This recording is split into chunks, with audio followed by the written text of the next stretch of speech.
Innovative content. Global audience.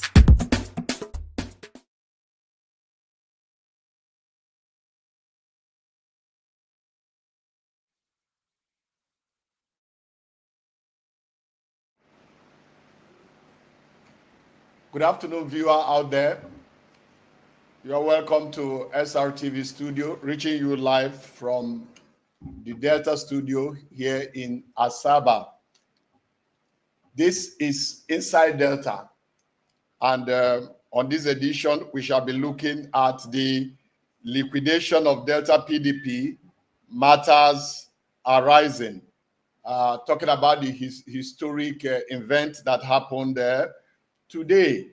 And I am Godfrey Baker, and I have with me on the studio here live Sir Fred Odu.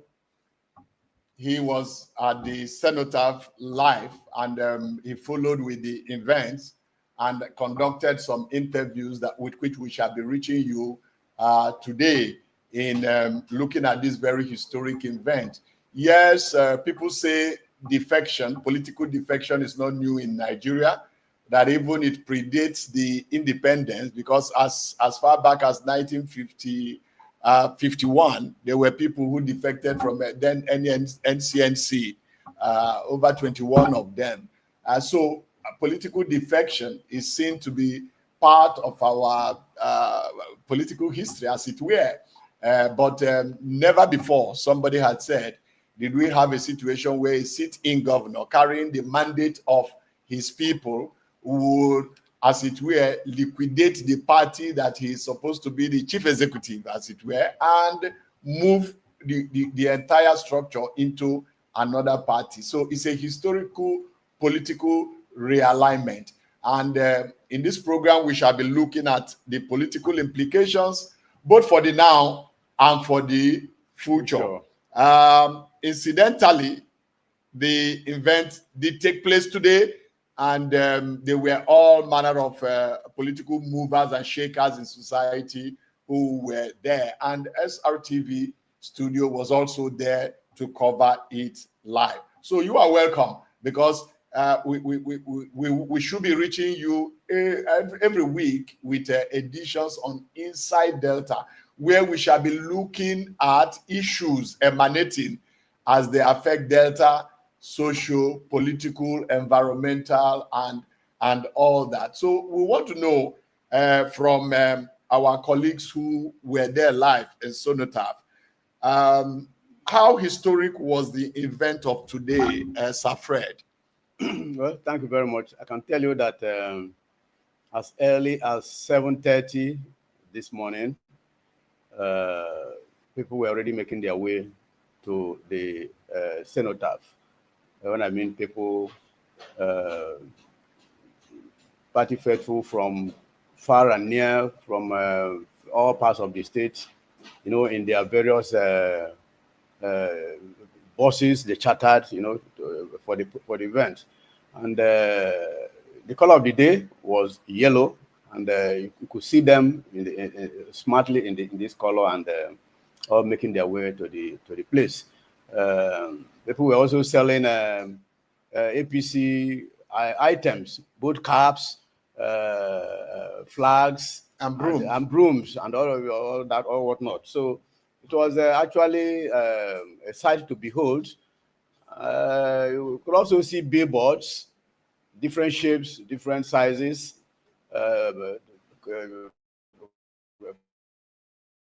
competing for space around the cenotaph there. And yeah, there was one that I saw, renewed hope for more. Yes. On the part of renewed hope, you have Tinubu. Exactly. And more, you have and talking about the what's the significance of the yellow. You remember that when Sheriff was coming up for the governorship, yellow was also the color. So yellow was also the color of today. So the searchlight was more on Sheriff and his landmark movement, yes, to APC. Okay. So that was the. So that we're there, we saw everything live, and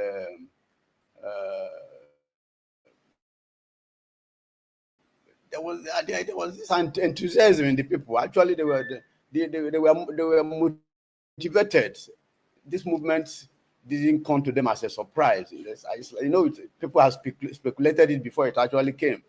So they were already used to it, and they played along.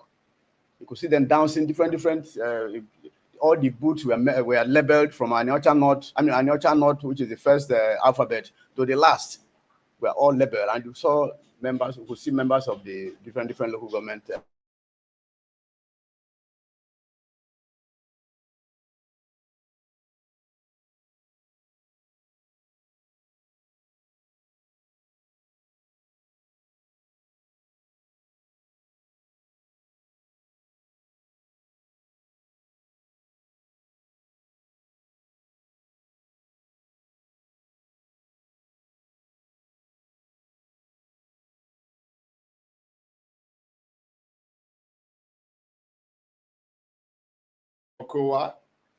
Then, of course, the major person who was shifting political camp, Elder Sheriff Oborowore. Who else were there? Can you give us a roll call of who and who were there?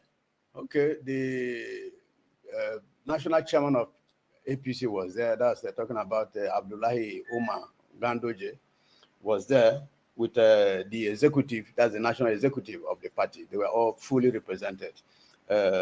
In no particular order, we had the state chairman of APC, which is Sobotier.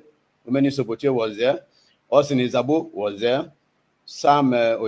Professor Sam Oyobare was there. Nkemo Kwafu, Mama Delta was there also. Okay, the mother of governors. Yes. BSC Elue, former deputy governor of Delta State, was there. Who again? Elder Urubebe was there. Solomon Arenka, was supposed to be the current chairman of PDP. PDP was physically present. Okay, to hand over PDP structure to APC. The one they call Julius Berger of Delta, that's talking about Chief John Oguma, was there.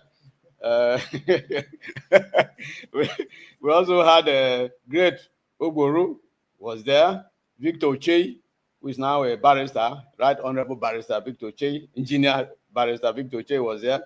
Tony Nwaka, all chieftains of PhD. APC, PhD was there. The MD of NDDC, Dr. Samuel Obuku, was physically present. Then we had groups. The CSO came as a group. They were fully on ground. And the non-indigenous also made an impressive presence on the occasion. Okay, that's very, very interesting.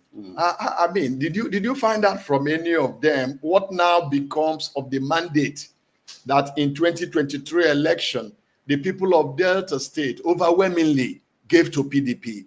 Now that the PDP structure is being collapsed, or somebody says the liquidation of PDP, with Areyinka there symbolically to hand over the umbrella to the broom in exchange for the broom. What now happens? What manifesto now should be in operation in Delta State? Did you find out from any of them?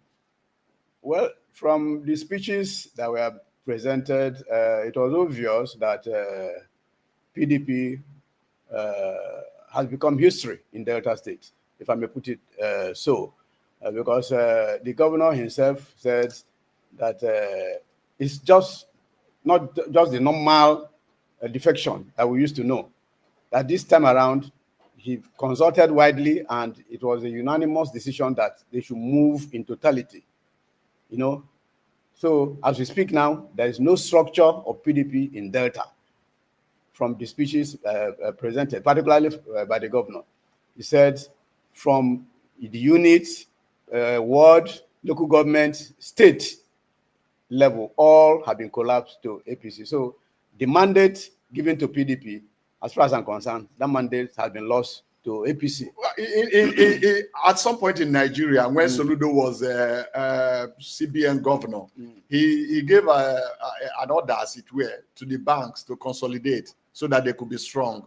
They can be stronger to deliver on their mandate. And they were mergers, and there were those who merged with the other ones, and there were those who acquired. How would you describe what happened today? Was it a case of a merger of PDP with APC? Was it a case of full acquisition, outright acquisition, that APC has now acquired PDP? And whichever one is the case, what is the implication for 2027? Well, I don't think it's a major. I don't think it's major. From what I saw, it's outright acquisition. Even the national chairman, when he spoke, emphasized it that APC has come to take over the structures of PDP in Delta. Then constitutionally, he said, the governor is the leader of the party. So it's not just a question of measure, it's outright acquisition. So PDP has been, APC has acquired PDP. But with the governor as the leader. If the governor, who up until last week was in PDP, was voted into power on PDP manifesto, moves into APC, and he is the leader above the likes of the people that he met there, you know, including Oviemo, you know. So is it more of an assimilation? Has PDP tried to assimilate APC, or you still insist that it was a case of outright acquisition? It's not the PDP. It's PDP. It's not it shouldn't be seen as assimilation, because they collapsed their structure and moved into APC. And one of them became the leader of APC.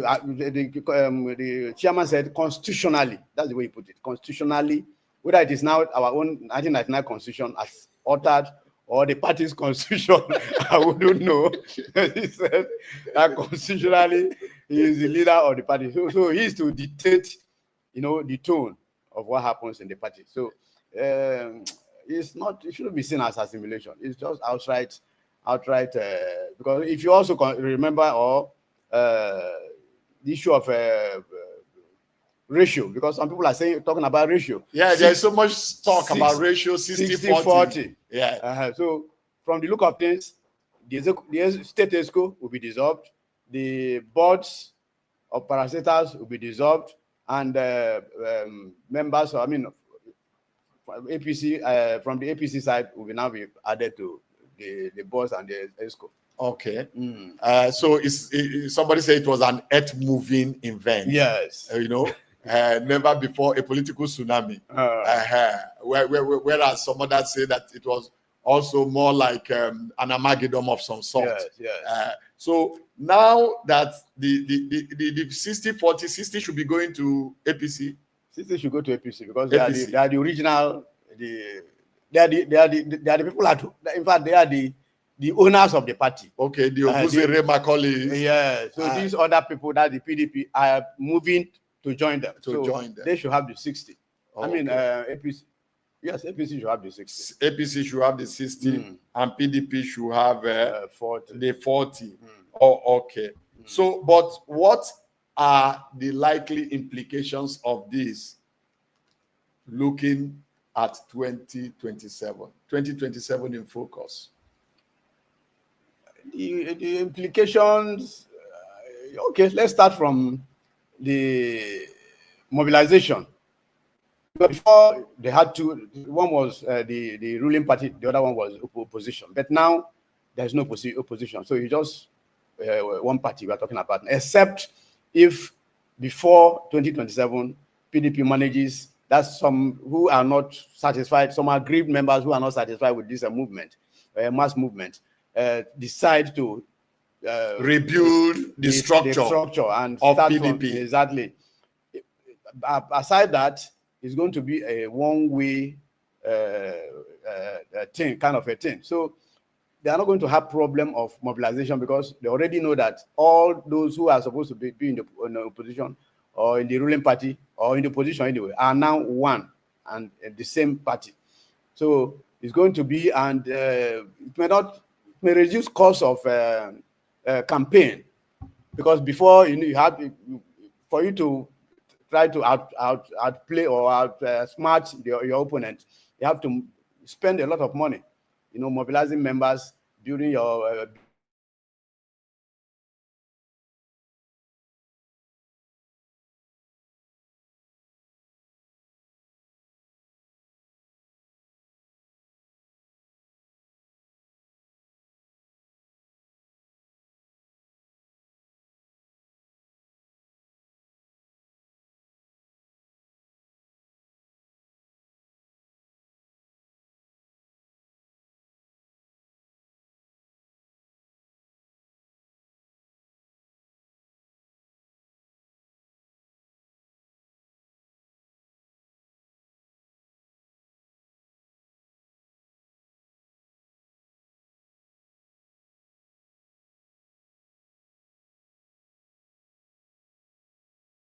even be there, because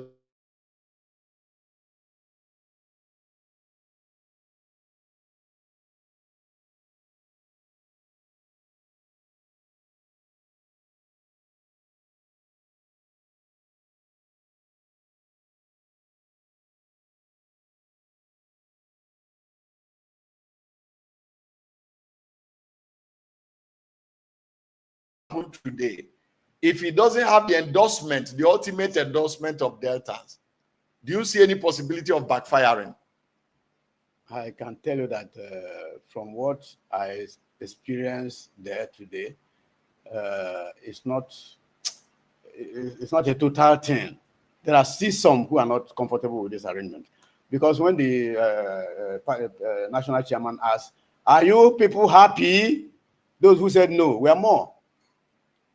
The voices that said no were more. So he asked again, "Are you happy?" No. Those some said yes. So the name we're supposed to have it. So that tells you that not all of them are happy with the arrangement. Certainly, it may be just between the election, may be between the party or the individual and the people, just like they say between Tinubu and the Nigerians. Not political party now. Okay. So that is likely to be. So any political party that summons courage, to forge a strong opposition to this arrangement may have the people's endorsement, may have its way, yes. And may have its way. Okay, we are expecting to reach you in this program with some clips from Senator. Some of the clips of interviews and some of the things that happened in Cenotaph. We are expecting the studio to beam them now so that you can have them live. But while that is happening, we're the likes of Chief Jameson and Efe Ibori in Cenotaph today. No, Ibori was conspicuously absent. Sometimes his silence can be deafening, can be so loud. So now, not just that he's been silent, that he's silent, he also was not present. He wasn't present there. And what about members, his lieutenants, the ABAs of this? No, ABA was not there. ABA was not there. No. Edevie wasn't there. Chief Clement Ofani? No, he wasn't there. Wasn't there? No, he wasn't there. Okay. So that's another block that you may never know what is also what they have up in their sleeves. Yes. For Ibori's daughter not to be there, the chairman of House Committee on NDDC and the chairman of NDDC not to be there, while the vice president and the national leaders of APC were being hosted in Delta. That is also very, very ominous. Yes. Okay, before we go to the visuals, maybe we need to know the governors who were present. Okay. The progressive governors were led by their chairman, that's Hope Uzodinma of Imo State. Then we also had likes of Ekiti Governor, Biodu Oyebanji, we had Cross River, Basi Otu, Edo, Monde, Ekpobolo, Kogi, Ahmed Usman Ododo, Kwara, Abdul Rahman, Abdul Razak, Yobe, Mai Mala Boni, Kasina, Diko Rada, and Gombe, Mohammed Inuwa Yahaya. These were the progressive governors who were present on the occasion. And like the governor said, they all arrived yesterday. They spent the night in Asaba for today's event. Asaba has been a beehive of activity with a number of the hotels fully booked, preparatory to today's event. We wish that a studio can give us the clip of the event that took place today at the Cenotaph. Where you get this one from? Honestly, this is good. This is awesome.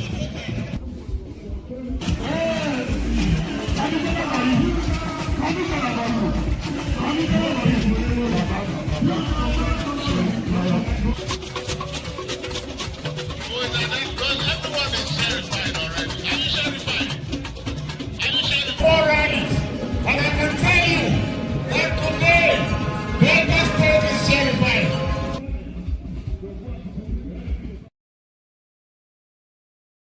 Some of the billboards, okay. Yes. So the sherification of Delta State with the billboards that there is now renewed hope for more. Yes. Renewed hope. So it's a combination of Renew Hope Agenda, and more agenda is what is playing out. Were they prominent politicians that made some of speeches there? And what were they really reflecting in their talks, in their speeches, in their address to the people? Yes, the first person to speak was that's the head of the progressive governors, Hope Uzodinma. He started by saying that he drove through Asaba from the airport into town, and what he saw amazed him. What he saw was more of what one could find in a progressive state. That is saying that he was in a wrong camp. He was a performing governor, but in a wrong party. Yes.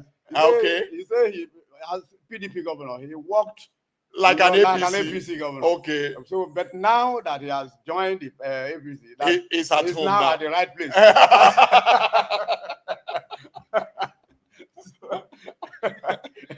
So he commended the governor. Actually, he commended the governor for the much he has done, and also the immediate past governor Okowa for handing over to a competent, what he described as a competent and credible hand. Yes, hand in Sheriff Oborowori. Yeah. So that was that. Then Okowa was the next to speak. He said that the decision to join the APC was not a personal decision, that it was a unanimous decision by Deltans, near the political parties. And that's talking about PDP. And that he made one remark. He said, that although he performed during his 8 years in office, that Deltans will not realize that we lost a lot also within that period by being in the opposition. So we cannot continue to be in the opposition. That's talking about Delta now. That was part of the reason why that decision was taken, so that Delta will be in the mainstream of the national politics, and that what is due the state will come directly to the state without anybody raising eyebrow or trying to play opposition politics. Since it is now one house, that whatever is due us will come to the state, and that will mean more development to Delta State. Yes, but he never gave he never focused on should there be a political paradigm shift come 2027. 2027 is 2 years away. Should it come to a situation where the APC government, for one reason or the other, does not retain the seat in Aso Rock? So what happens? No, they didn't speak. They spoke with optimism. They spoke with optimism. That is, well, in fact, it's as if the election has already held and they have won. So there was no pessimism in whatever they were sure, and they were affirmative, on the fact that they are going to make it to Aso Rock. So the issue of whether, so it was just necessary that Delta should just align with the ruling party at the center, yes, so that there will be a freer and faster flow of development from national to the state.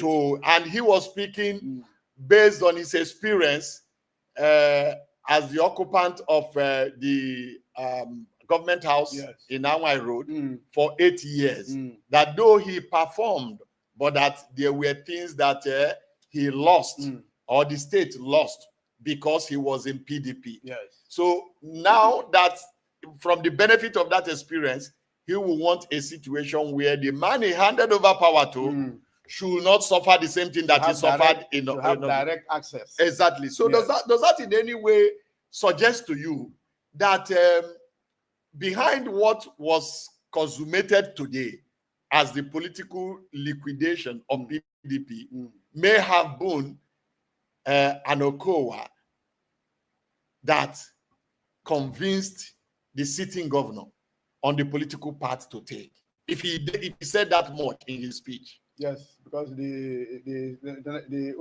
both Hope Uzodinma, the national chairman, they all paid tribute to Okowa. They gave personal recognition to Okowa, which showed that he played a key role in this mass movement. Okay.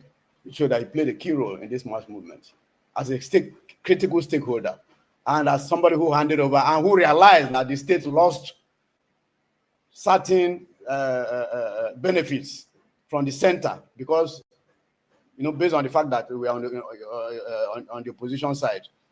So his role was critical to this movement. Yes. The Constitution recognizes that people can defect. They call it cross-carpeting, yes, in parliamentary system. Jumping ship. Yeah, exactly. But there is a provision that there should be a convincing evidence of that there is crisis, not simulated, real, verifiable, empirical crisis in your party that has gone beyond the level of being resolved. Then that being the case, you can now, in order to still be relevant to the people who elected you, now jump ship or cross carpet to the other one. So what are those issues? Did any of them highlight the issues in PDP that have become irresolvable, intractable, that now validates or give credence to this movement? Or in the absence of that, will the people be right to think that it was just a pursuance of interest? Self-interest. Okay. The one thing was very, very prominent. One issue, or that's one key issue that led to it was very, very prominent, and they all held on to that. The Zamfara experience. As we speak now, the position of national chairman and national secretary of PDP is still contentious. And under this situation, if any primaries or primary election is held when the issue has not been resolved, what played out in Zamfara is likely to play out in Delta, which means even if you win, the victory will not be recognized. The runner-up, the first runner-up will take the position. That's exactly what happened in Zamfara. So that's what they all held on to as the key reason for mass moving into APC. Yes, hopefully that APC is a better organized party. Somebody said yesterday in one of their meetings, he said, if you are traveling in a vehicle and the vehicle breaks down on the way, midway to your destination, will you remain there waiting until the vehicle is repaired? And what if the vehicle is not able to be fixed. Will you remain there, without continuing your journey? So PDP is like a broken down vehicle now, as we speak. In Delta. In Delta. So the Who occupants broke it down? No, Fred, this is live. And the world is watching. Who broke down the vehicle of PDP? These same people that are in APC leadership broke it down. You know, on the front pages of today's paper, the president was saying, do not blame me for your inability to keep your house in order. You understand? It's like somebody instigates your wife against you and your house is burning. You understand? And you are saying you are responsible for what is happening in my home. He said, please go and rule your home well. Meanwhile, the fire is burning. Is being instigated from somewhere and is telling you are not competent enough. You can't rule your home. So that appears to be what is. We are facing a very serious democratic challenge because democracy has no full meaning, no full essence without a credible opposition. Now, we have an APC in government who the mandate they are exercising now is highly questionable. And they dread going back to the same Nigerians who they are not sure we give them this mandate. So they want a situation where there may not be any fight at all. Exactly. So it's a question of tell me your price. I pay. Because like one of them did say, the Senate president, he said, what money cannot buy, more money can buy it. So if I offer you 500 million and you are still hesitant that let me consult with my people. Okay, don't worry. I've made it a billion naira. So what money cannot buy, more money can buy. That is what is playing out now. Sir Fred was exactly what played out preparatory to the primaries. The National Convention of APC. Where even President Buhari himself was taken aback that the carpet was being pulled from under his feet. Himself, at some point, he will look at the wife. What is playing out? When Akpabio stood up to say he was withdrawing, that yes, he had intention of replicating what he did in Akwa Ibom for 8 years. But in this race, he's a man that makes men out of boys, and that what he did in Lagos is nothing compared to. And Akpabio was number one on the list because it was in alphabetical order that he was withdrawing.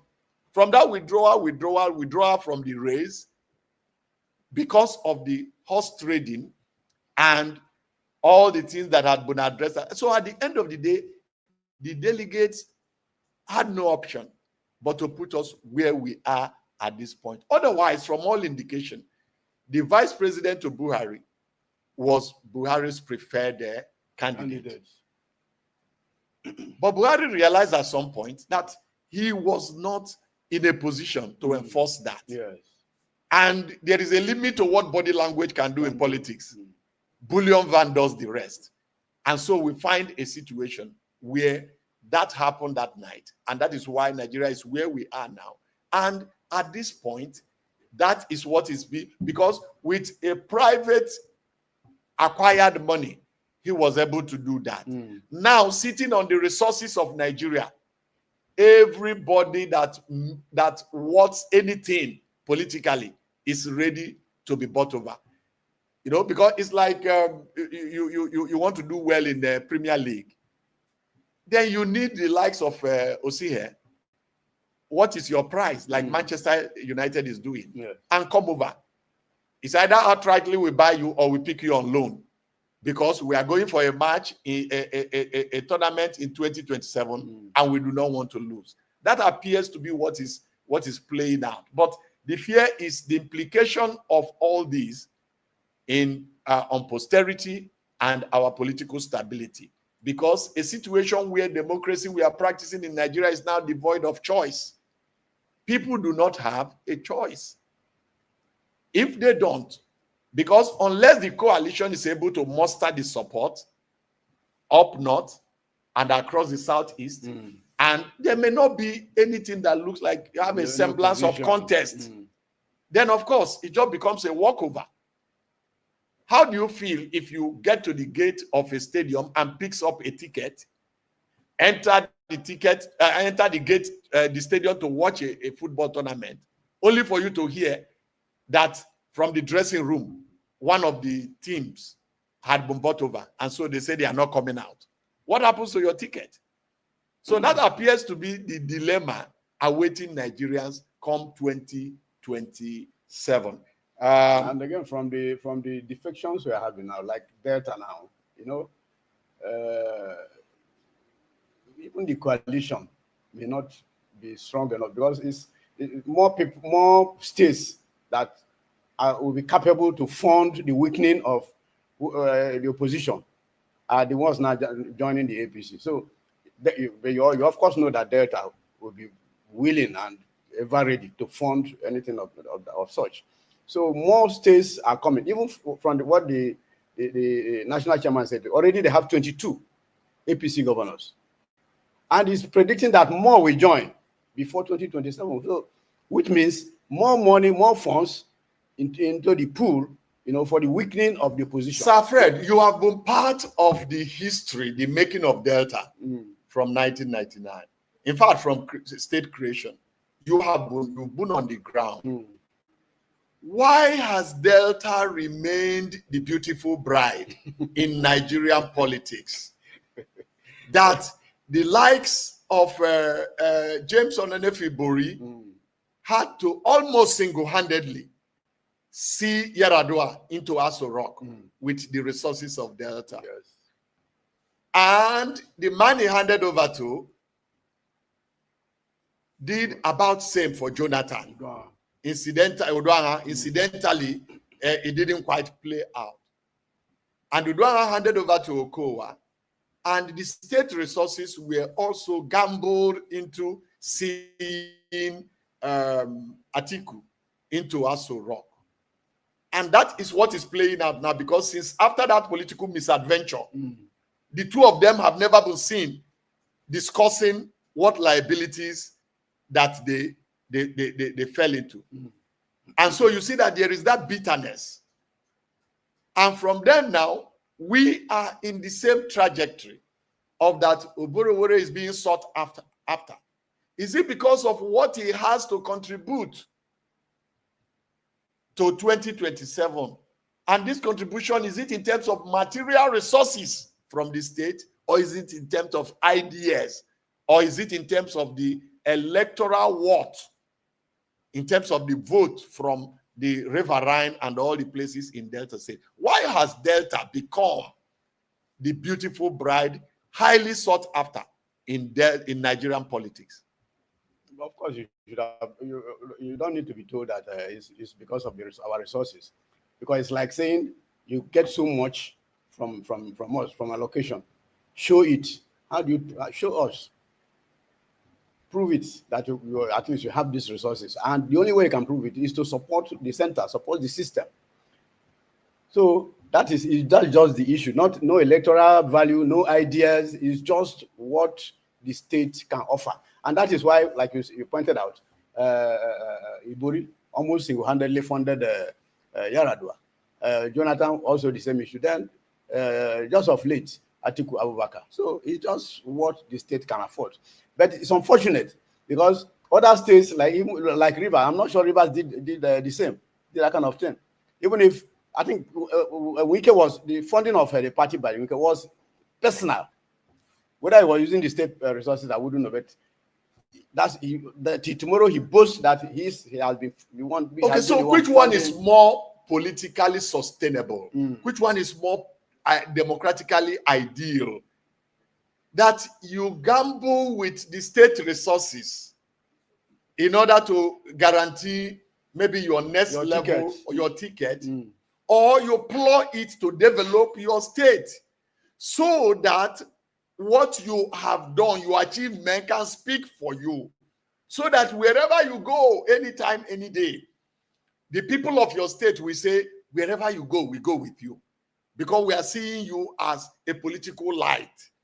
Which one is more sustainable? Use the resources of the state to do a political gamble that, if you check some of the individuals we have mentioned now, it didn't quite pay them. Because some have had to serve jail terms in some parts of the world, you know, and some others are not politically relevant even now. For Okowa, it was a misadventure. So is there no way Elder Sheriff Oborowore could have learned from what happened to his predecessors in office by staying with the people? It's only when committing Delta resources to develop Delta. It's only when and make Delta the epicenter of development, a reference point. Because if the governor of Imo State, Uzodinma Hope, was not sounding political or trying to be patronizing, if he meant what he said, that he touched at the Asaba International Airport and he drove down, that what he saw gave him the impression of what a progressive governor should be doing. Why was Elder Sheriff Oborowore in a wrong camp? Why shouldn't he join where he should be? Because he's a performing governor. You know, so why not stay on this trajectory of performance? So that at the end of the day, when the chips are down, your achievement in office can speak for you. And posterity will be able to. Today, we remember the likes of Ambrose Ali. Some of our children have had to pass through the university he set up. Today, a university is named after Dennis Osadebe. Yes. Here in Asaba and all that. Why not see how you can impress the people and have developmental landmarks with which posterity can record you haven't passed and passed well, instead of this political gambling that most of the time leaves the gambler weeping rather than smiling. Well, if you consider, if it's only when service to the people is the consideration, that is when you'll find one, you know, remaining on track or on the part of that is not trying to deviate but when personal interest comes in, where will I be in 2027? What are my chances of making it? And if you look at Delta State, the consideration, I mean, the situation is such that it would have been very, very difficult for Oborowore to either pick even if he gets the ticket to run for him to win the election. Because a state where you have your 3 senators being in APC, 3 senators being in APC. Yes. Then some members of the House of Reps in APC. And there has been this gale of defection, you know, of late, which also indicates that 2027 may not be easy for him, an easy run. So that is the consideration. It is his eye on that seat, the governorship seat, come 2027, is the propeller for this defection. What a propeller indeed. I'm sure that there were interviews conducted at the Cenotaph. So let's key those interviews so that we'll be able to have a feel about what people said concerning the historic defection today. Well, what I see today is very nice, because where your papa they go, you be picking, go follow and go.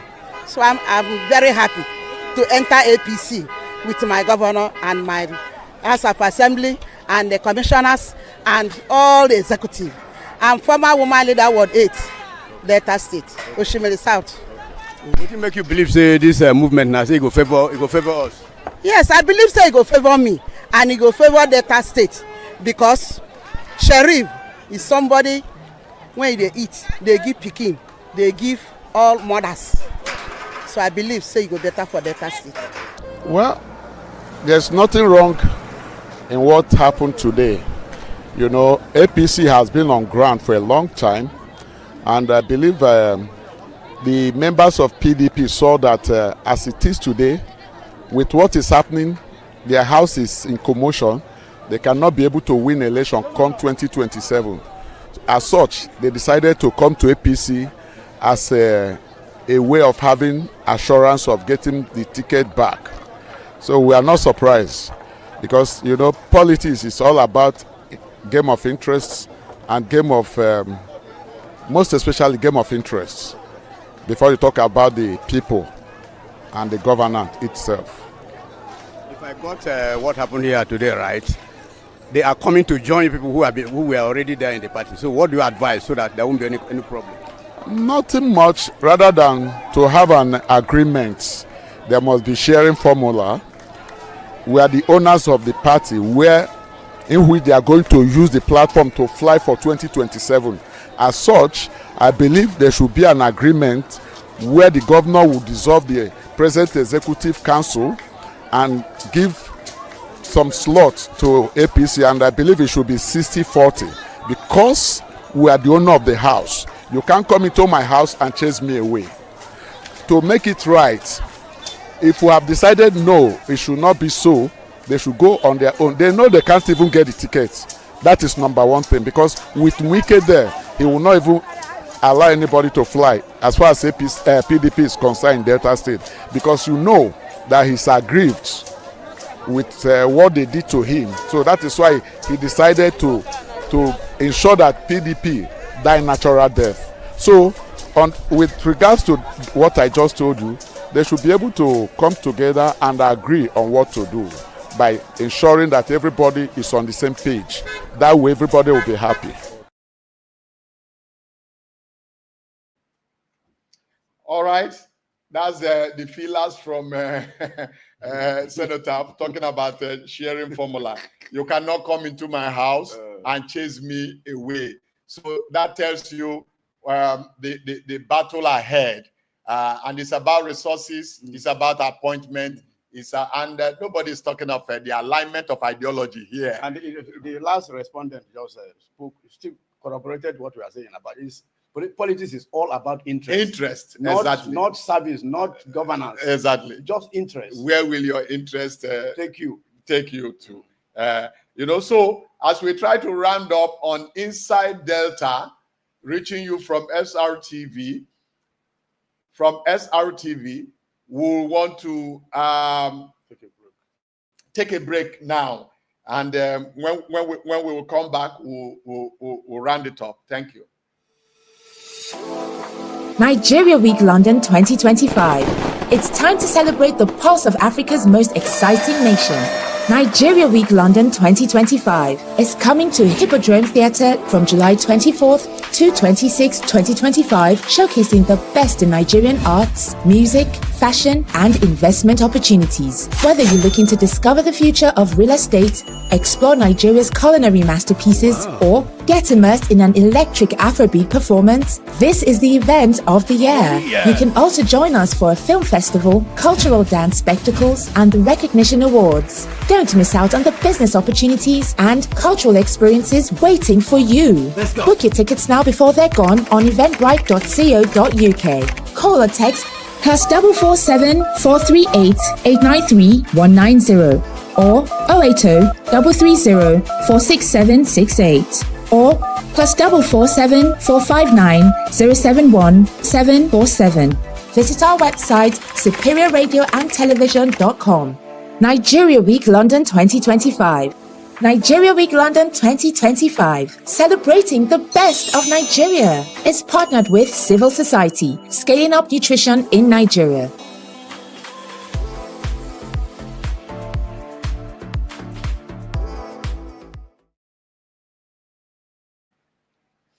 Welcome back to SRTV studio, reaching you live from the studio in Delta State, precisely Asaba. We have, in the past 1 hour, tried to look at the liquidation of PDP in Delta State and the matters arising. We have also tried to bring you feelers. It is important we let you know that Inside Delta is a program that has a global audience, but our focus is essentially Delta State, looking at the sectors in Delta State. And it's a credible platform through which you can reach the people of Delta, both at home and in the diaspora. And we can assure you that whatever you put on this platform will make the desired impact. Because, yes, we hope to make it better with every edition that comes up. Punch this morning described what is happening as Hurricane Tinubu, and the Delta this morning caved in to the hurricane. Yes. From your experience of politics and the way it's going in Nigeria, which direction do you think this hurricane is heading ahead of 2027? Don't forget that one of our friends and our colleagues, who is the spokesperson for Delta State, did give the description that what has just happened is that apart from the vehicle that you are traveling in breaking down, and they phoned the mechanic and he's taking time to come, and you need to get to your destination, that the palm wine has also changed its taste. So the mode of sipping it should also change. And maybe the story you tell while you are sipping it should also change. I wish Achebe were to come back to life and come to Delta State. I'm sure there are a number of African proverbs that we need to come out and be put together to describe the situation of our time. But this is where we find ourselves. The hurricane has gotten into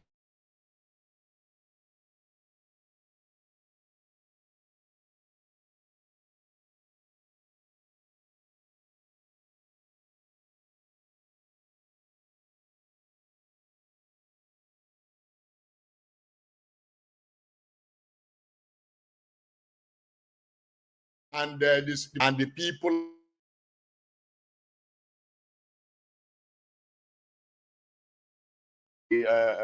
what this other call it? Armageddon. Okay. Or earth moving political event. Oh yes. And like the chairman, the national chairman said, he said, this is the very first time in the history of this country that you have this kind of defection. Because what we know about defection is that the governor is moving or the deputy is moving with just a few others. But it has never been recorded where you have you preside over the liquidation of the party that you are the leader. The structures, everything, including the 500 councillors we have. Across Delta, we have 500 councillors. Governor mentioned it. And 25 chairmen of councils. They are all moving along with the governor. So it has never happened. This is the very first time in the history of Nigeria. And I don't know whether to say it's unfortunate or we are lucky for it. You know, a friend told me that when you don't want people to know your emotional slant, instead of saying unfortunately or fortunately, you say incidentally. Okay. And incidentally, this history is being made.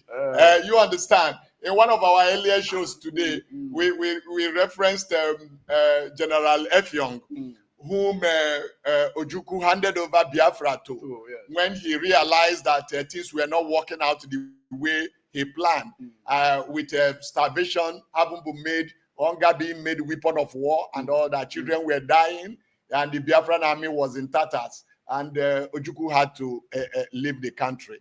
Effiong was there for about eight days, and reality check was such that he had to go to Northern Barracks, and he handed over Biafra to the Nigerian government. Yes. But at least Biafra had put up a wall, and even France recognized Biafra then. And the incidents of today try to validate some of the arguments in favor of, we still remember Aburi Accord and all that, and the over-concentration of power at the center. And today we are talking of restructuring. You may not call it Biafra, but there are still the ideals being projected then that we can remember today. But never in the history of democracy had we seen what happened today in Delta State. That the governor, who is the head of a political party that had traditionally been in power since 1999, will, without putting up a fight, without shooting a gun, hand over to an opposition party. But history and posterity will have to eventually judge appropriately with respect to, is he a villain or is it a hero? And the event has just started, because as he gets in there, we will know whether the constitution of the party empowers him to be the leader, and what will be the role of the likes of Omo Agege and the likes of Oche, the likes of Ovuzere Macaulay, the owners of the party. who have they are not just the owner. You chase them out of PDP. Your political decisions chase them out of PDP. They left aggrieved. Yes. And today you say this, instead of putting your house in order, you say that house from where you chase people away is no longer comfortable for you. Let me go to my neighbor's house who swept his house. Apparently so. So history is in the making in Delta, and we'll keep you posted from time to time as events unfold. We want to appreciate you for spending your time with SRTV Studio, especially in this program, Inside Delta. Inside Delta has a global audience, followers on all social media platforms and handles, but our focus is on Delta and how the Delta situation can be better for you and I, because we very sincerely believe that the resources of Delta should be used for the betterment of Delta. So we also have openings in this program for you to advertise your businesses, especially if they are Delta-based. We are, in fact, Delta-centric. In this program, we are Delta-centric. We focus on Delta because our goal is that Delta should be better than the way it is now. So whatever you want to reach out to the people, you come over on our platform here. We can effectively put it together and ensure that your message gets and makes the right impact. I think it's on that note that I want to appreciate the role you played today. How else can somebody show passion in a job? I'm sure you left your house as early as 6 o'clock in order to find a place in Cenotaph. Yes. And you were able to keep tap with the entire event in Cenotaph. And after the event, the mammoth crowd there was such that even leaving Cenotaph became a problem, Herculean task. And you return to the studio in order that this can be put together so that the people out there should be able to follow what is happening. It's on that note that we want to thank you once again for staying hooked onto SRTV, and especially the Inside Delta program. We look forward to seeing you during the next edition. Thank you so very much, and stay blessed. Nigeria Week London 2025. It's time to celebrate the pulse of Africa's most exciting nation. Nigeria Week London 2025 is coming to Hippodrome Theatre from July 24th to 26th, 2025, showcasing the best in Nigerian arts, music, fashion, and investment opportunities. Whether you're looking to discover the future of real estate, explore Nigeria's culinary masterpieces, or get immersed in an electric Afrobeat performance, this is the event of the year. You can also join us for a film festival, cultural dance spectacles, and the recognition awards. Don't miss out on the business opportunities and cultural experiences waiting for you. Book your tickets now before they're gone on eventbrite.co.uk. Call or text +447 438 893 190 or 080 330 46768 or +447 459 071.